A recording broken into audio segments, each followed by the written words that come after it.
Bonjour à tous, c'est Zilford, j'espère que vous allez bien et bienvenue dans cette nouvelle review du chapitre 678 de Kingdom. Alors le manga est en pause la semaine prochaine, donc je me suis dit que c'était une bonne occasion pour vous faire une petite vidéo. Parce que je sais qu'il y a parmi vous des gens qui adorent Kingdom et qui sont prêts à se jeter sur n'importe quelle vidéo tant que ça parle de Kingdom, et je vous comprends parfaitement. D'ailleurs, ma dernière review a fait presque 1500 vues, et honnêtement, je pensais même pas qu'on aurait dépassé les 500 vues. Donc, un grand merci à vous tous. Bref, vous avez sûrement vu que le titre de cette vidéo était assez particulier. Qu'est-ce que vient foutre Alexandre le Grand dans cette vidéo? Et bah, tu vas le découvrir tout à l'heure dans la partie théorie de cette vidéo. Mais avant ça, parlons un peu du chapitre. On a donc l'unité Ishin qui se dirige vers l'aile gauche de Kanki pour venir en aide à Uon. Et sur le trajet, le messager de Maron fait un point sur la situation globale de la bataille.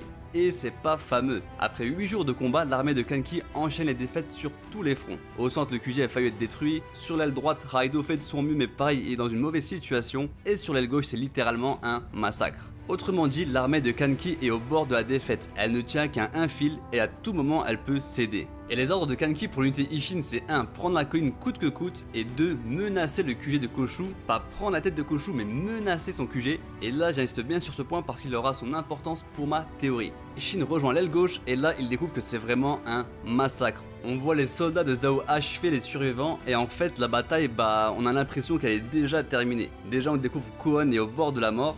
Alors, est-ce qu'il va mourir? Perso, je pense pas. Dans ma vidéo sur les 6 grands généraux, j'avais dit que je le voyais mourir par la suite, mais là je pense que c'est encore un peu trop tôt pour ça. Par contre, il y a un truc qui me dérange, c'est que ce soit encore Shin qui vient le sauver. Déjà dans l'arc de Gyu, c'était un peu la même situation. Uon était trop blessé, c'est Kyukai qui l'avait soigné, et c'est l'unité Ishin qui dirigeait l'aile droite. Là je trouve ça un peu répétitif, surtout que la bataille de Gyu s'est finie il y a même pas 40 chapitres. Par contre, ça veut pas dire pour autant que la Gyokuhu est faible.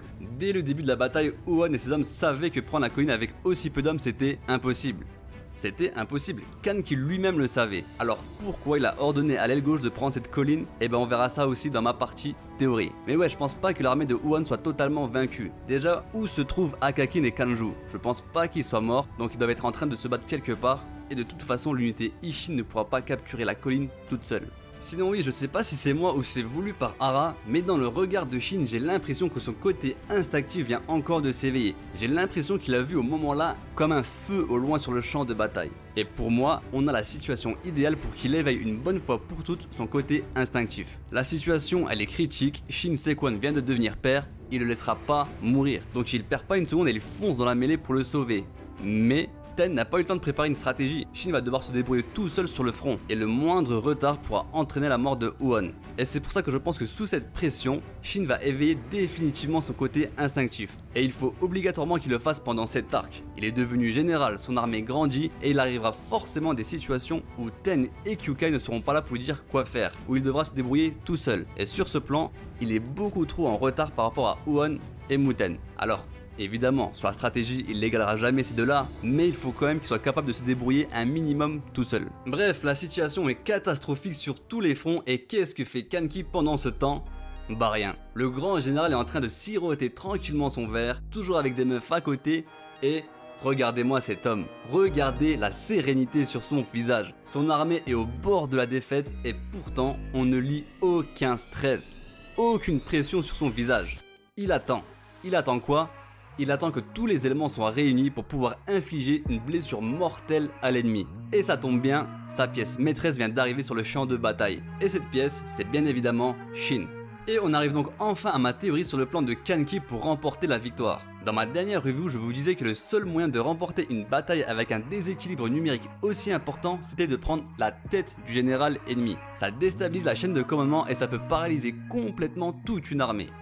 Au début, je pensais qu'il ferait ça en mode infiltration, comme Asani où il s'était déguisé en messager pour prendre la tête de l'autre stratège. Mais là, en voyant qu'après 8 jours de combat il est toujours caché dans son QG, je pense qu'il va tenter autre chose. Bon, déjà il y en a qui pensent que Shin va réussir à faire une percée sur l'aile gauche, prendre la colline et contourner l'ennemi par derrière pour attaquer son centre et son flanc gauche. Ce qui permettrait d'obtenir la victoire, et c'est pas bête. C'est d'ailleurs ce qu'avait suggéré Maron au début de la bataille. Mais il y a eu un changement important entre temps, c'est l'arrivée de l'armée de Koshu. Ils sont maintenant 240 000 en face. Même si Shin réussit à prendre la colline, il n'arrivera jamais à atteindre le centre. Il y a beaucoup trop de soldats ennemis qui attendent en réserve. Alors c'est quoi le but de Kanki? Pourquoi il a envoyé Uon prendre la colline sur l'aile gauche si c'était pas possible? En relisant le chapitre, il y a une phrase qui a attiré mon attention. Au début du chapitre, le messager de Maron dit que le champ de bataille s'est développé sur une zone étendue.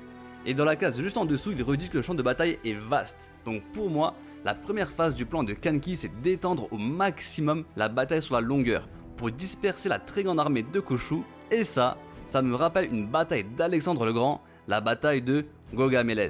Et ouais, vous allez voir, on va apprendre des choses dans cette vidéo. En moins 331 se déroule la bataille de Gaugamela, où Alexandre le Grand va affronter l'immense empire perse. Les sources varient beaucoup, mais on estime que l'armée d'Alexandre compte à peu près 45 000 soldats, contre 100 voire 120 000 soldats en face, soit 3 fois plus que lui. C'est donc la même situation que Kanki, Alexandre est en très grande infériorité numérique. Bref, la bataille commence et petit à petit, le flanc droit d'Alexandre va s'écarter du centre. Il va étendre le champ de bataille pour attirer les soldats ennemis et les éloigner du centre. Et ça va fonctionner. L'armée perse va suivre Alexandre qui s'éloigne toujours un peu plus du centre. Et là, Alexandre va voir qu'il y a une brèche qui s'ouvre pour attaquer directement l'homme qui dirige l'armée d'en face, Darius III. Il va donc attaquer le QG avec quelques hommes. Malheureusement pour lui, Darius III va réussir à prendre la fuite, mais à partir du moment là, c'est toute l'armée perse qui s'effondre et qui va commencer à s'enfuir. Et voilà comment Alexandre le Grand a réussi à battre un ennemi qui était 3 fois plus nombreux que lui. Le but de Kanki, c'est de prendre la tête de Koshu, mais il y a encore beaucoup trop de soldats devant lui pour qu'il puisse faire comme Alexandre le Grand et l'attaquer directement. L'objectif va être de dégonfler le nombre de soldats devant lui. Alors qu'est-ce que compte faire Kanki?